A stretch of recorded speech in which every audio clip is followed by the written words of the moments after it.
Next topic అమ్మ continue. Last వీడియోలో break గురించి నేర్చుకున్నాం కదా, ఇప్పుడు ఏం నేర్చుకుందాము అంటే కంటిన్యూ గురించి నేర్చుకుందాం. కంటిన్యూ ఫస్ట్ బ్రేక్ ఏం చేస్తుంది, లూప్లోంచి కంట్రోల్ని బయటికి తీసుకొచ్చేస్తుంది. కానీ కంటిన్యూ ఏం చేస్తుంది అంటే మరీ మీ కంట్రోల్ని అప్డేషన్ దగ్గరికి తీసుకెళ్తుంది, అంటే పైకి తీసుకెళ్తుంది. ఓకేనా. ఒకవేళ కంటిన్యూ కింద ఏదైనా స్టేట్మెంట్స్ ఉంటే ఆ స్టేట్మెంట్స్ అన్నిటినీ ఆ ఒక్క ఇటరేషన్కి మాత్రమే, ఏ ఒక్క ఇటరేషన్కి, ఒకటి కాదు, ఈ కండిషన్ ట్రూ అయిన ప్రతిసారి ఇక్కడున్న స్టేట్మెంట్స్ అన్నిటినీ స్కిప్ చేస్తూ కంట్రోల్ని పైకి తీసుకెళ్తుంది. మామూలుగా మీరు ఒక లూప్ రాస్తే అన్ని నెంబర్ ఆఫ్ టైమ్స్, అంటే లూప్ కండిషన్ ట్రూ అయ్యే వరకు 10 టైమ్స్ 20 టైమ్స్ దీంట్లో ఉన్న స్టేట్మెంట్స్ అన్నీ ఎగ్జిక్యూట్ కావాలా, అందుకోసమే మనం లూప్స్ వాడతాం. అయితే పర్టికులర్ కండిషన్ ట్రూ అయినప్పుడు కొన్ని స్టేట్మెంట్స్ని ఎగ్జిక్యూట్ కాకుండా మీరు స్కిప్ చేయొచ్చు లూప్స్లో. అలా చేయడం కోసమే నాకు కంటిన్యూ పనికొస్తుంది. Continue brings the control to the beginning of the loop. Beginning of the loop దగ్గరికి తీసుకెళ్తుంది. దట్ ఈస్ ఎక్కడికి, అప్డేషన్ దగ్గరికి. బైపాసింగ్ అంటే skipping. By skipping the remaining statements in the loop లోపల ఉన్న రిమైనింగ్ స్టేట్మెంట్స్ అన్నిటిని స్కిప్ చేస్తూ పైకి తీసుకెళ్ళిపోతుంది. ఓకేనా. సేమ్ రూల్స్ మా బ్రేక్ ఎట్లయితే చెప్పింటామో కంటిన్యూకి కూడా సేమ్ రూల్స్. లూప్ ఉండాలా, లూప్ లోపల కండిషన్ ఉండాలా, కండిషన్ లోపల కంటిన్యూ ఉండాలా. ఏది మిస్ అయినా మీకు ఎర్రర్ చూపిస్తుంది. ఓకేనా. సరే, నెక్స్ట్ అండ్ కంటిన్యూని ఇక్కడ మాత్రమే, అంటే లూప్స్లో మాత్రమే వాడగలం, స్విచ్లో వాడలేం బ్రేక్ లాగా. ఓకేనా.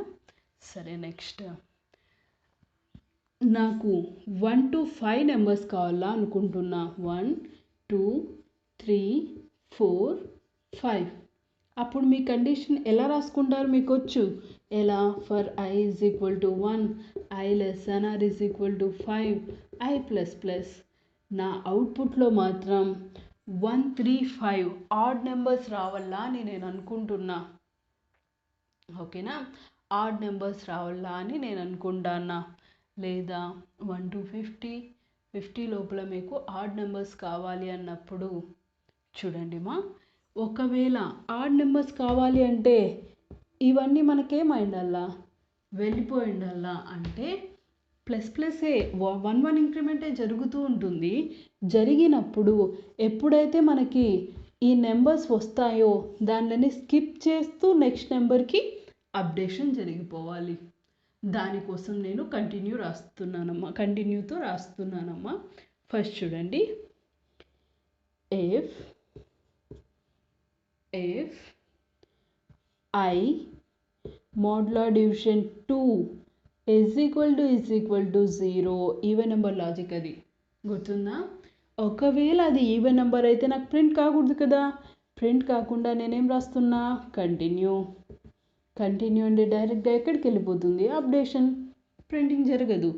ఒకవేళ ఆ ఇఫ్ కండిషన్ ట్రూ కాకపోతే అప్పుడు నాకేమవుతుంది, నెంబర్ అనేది ప్రింట్ అవ్వాలా.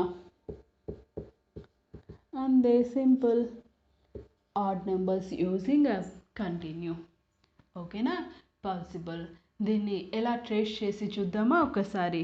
ఫస్ట్ I వాల్యూ నాకు ఎంతతో స్టార్ట్ అవుతుంది మా, 1తో. చెక్ చేయండి. 1 less than or is equal to 5. 1 less than or is equal to 5 true కాబట్టి లోపలికి ఎంటర్ అయితే కండిషన్ చెక్ చేస్తుంది. I మోడ్యులో డివిజన్ 2 అంటే 1 modulo division 2 is equal to 0. False కాబట్టి కంటిన్యూ ఎగ్జిక్యూట్ కాదు, ఐని ప్రింట్ చేస్తుంది, ఐలో ఉన్న 1ని ప్రింట్ చేస్తుంది. నెక్స్ట్ ఇక్కడ నుంచి పోయి నార్మల్గా మీకు I++ జరిగితే I వాల్యూ ఎంత వస్తుంది, 2 less than or is equal to 5 true. లోపలికి వస్తే 2 modulo division 2 is equal to 0 true అంటే కింద స్టేట్మెంట్స్ని స్కిప్ చేస్తూ అప్డేషన్ దగ్గరికి వచ్చేస్తుంది. అంటే నాకు 2 ప్రింట్ కాదు, ఇప్పుడు డైరెక్ట్గా ఏమవుతుంది, 3 అవుతుంది. 3 less than or is equal to 5 మళ్ళీ true.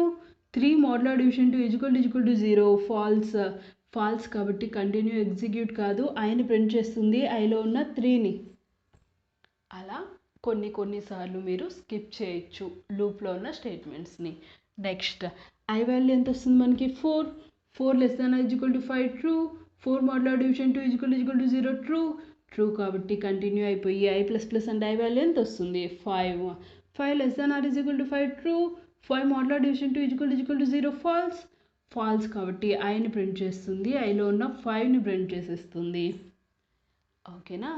Next i plus plus అంటే ఐ వాల్యూ 6 అవుతుంది, 6 less than or is equal to 5 false అవుతుంది, ఫర్లోంచి బయటకు వస్తుంది. ఒకవేళ ఇక్కడ మీరు 50 వరకు పెట్టుకుంటే 50 వరకు ఆడ్ నెంబర్స్ అన్నీ ప్రింట్ అవుతాయి.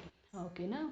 అలా ఈవెన్ ఆడ్ నెంబర్స్ కోసమనే కాదమ్మా, మీకు ఎక్కడైనా కంటిన్యూ అవసరం పడుతుంది, స్కిప్ చేయాల్సి వస్తుంది లూప్ లోపల స్టేట్మెంట్స్ అంటే అప్పుడు మీరు హ్యాపీగా కంటిన్యూ వాడుకోండి. ఓకేనా. సేమ్ ప్రోగ్రామ్ ఇటు సైడ్ రాస్తున్నానమ్మా.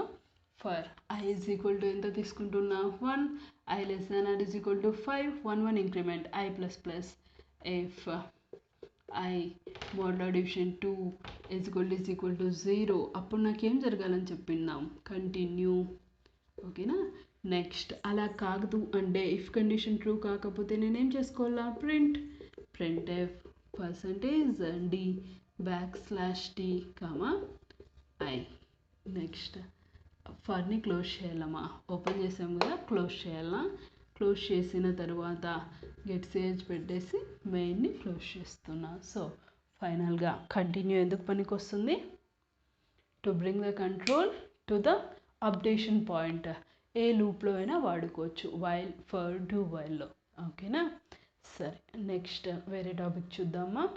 ఓకే బాయ్ మా, థ్యాంక్ యూ.